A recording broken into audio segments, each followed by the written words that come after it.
টানা 2 ঘন্টা কালীঘাটে মুখ্যমন্ত্রীর বাড়িতে জুনিয়র ডাক্তারদের সঙ্গে বৈঠকের পর কি সিদ্ধান্ত হলো আসুন দেখে নিই আমরা বিস্তারিত। কালীঘাটে মমতা জুনিয়র ডাক্তার রুদ্ধদ্বার বৈঠকের সময় বাইরে উঠল দৃপ্ত কণ্ঠে স্লোগান। গোটা বাংলার চোখ তখন টিভির পর্দায়, টানটান উত্তেজনা নিয়ে সকলে তখন উৎকণ্ঠায়। কালীঘাটে মমতা বন্দ্যোপাধ্যায়ের বাড়িতে যখন ঢুকে গিয়েছেন জুনিয়র চিকিৎসকেরা, প্রসঙ্গত মমতা বন্দ্যোপাধ্যায়ের বাড়ির সামনে যে ব্যারিকেড পর্যন্ত কয়েকদিন আগেও হেঁটে গিয়েছিলেন চিকিৎসকেরা, আজ সেই ব্যারিকেডও খুলে চিকিৎসকদের বাস একেবারে মমতা বন্দ্যোপাধ্যায়ের বাড়ির খুব কাছে নিয়ে যাওয়া হয়। তারপর থেকে গোটা বাংলার অপেক্ষা এই বৈঠকে কি হলো তা জানতে। এদিকে কালীঘাটে যখন রাজ্যের মুখ্যমন্ত্রী মমতা বন্দ্যোপাধ্যায়ের সঙ্গে চিকিৎসকদের প্রতিনিধি দল বৈঠক করছে, তখন বাইরের আবহ কেমন ছিল? কালীঘাটের ওই হাই ভোল্টেজ রুদ্ধদ্বার বৈঠকের সময় বাইরে অপেক্ষারত মানুষদের মুখে তখন চলছিল স্লোগান, আর স্লোগান একটাই, জাস্টিস ফর আরজি কর। বিপুল জনতা তখন ওই এলাকায় স্লোগানে সরব হন, স্লোগানে মুখরিত হয়ে ওঠে সম্পূর্ণ এলাকা। এদিকে সকলের অপেক্ষা কি ঘটলো কালীঘাটের বৈঠকে? জানা গিয়েছে বৈঠক 2 ঘন্টা মতন চলেছে, তবে বৈঠকের শেষে পরে বিবরণী লেখা হচ্ছে এমনটাই জানা গিয়েছিল। পরিকাঠামো উন্নয়ন নিয়ে যে দাবি ছিল তার সব কয়টি মেনে নিয়েছেন মুখ্যমন্ত্রী। উল্লেখ্য, প্রায় 6:40 বৈঠক শুরু হয়, তারপর 2 ঘন্টা এই বৈঠক চলেছে।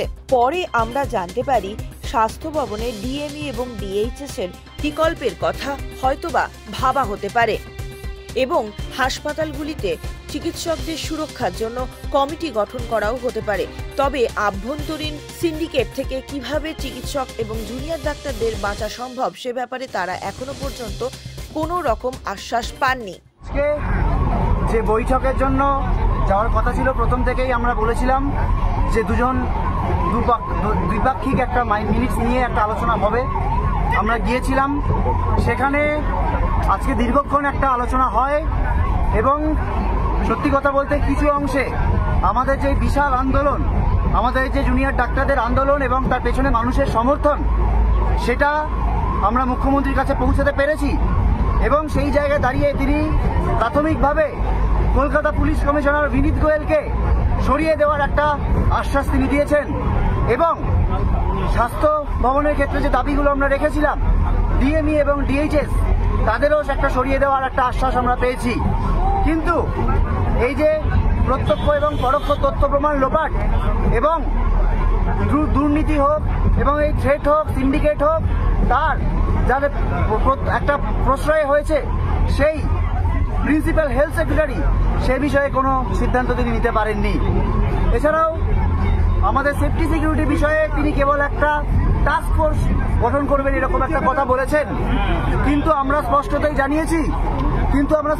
জানিয়েছি যে কেবলমাত্র একটা টাস্ক ফোর্স গঠন করে এই সমস্যার সমাধান নয়। কেননা সেফটি সিকিউরিটি সংক্রান্ত বিষয়ে আমরা যে জিনিস বলেছিলাম যে শুধুমাত্র বাইরের জিনিস নয়, বাইরের থেকে সিকিউরিটি নয়, যে ইন্টারনাল থ্রেট, এই যে সিন্ডিকেট রাজ, মাফিয়া রাজ, গুন্ডা চক্র, দুষ্ট চক্র, তাদেরকে একটাভাবে উপরে না ফেলতে পারলে তার জন্য প্রয়োজন একটাভাবে গণতান্ত্রিক পরিষদ তৈরি করা।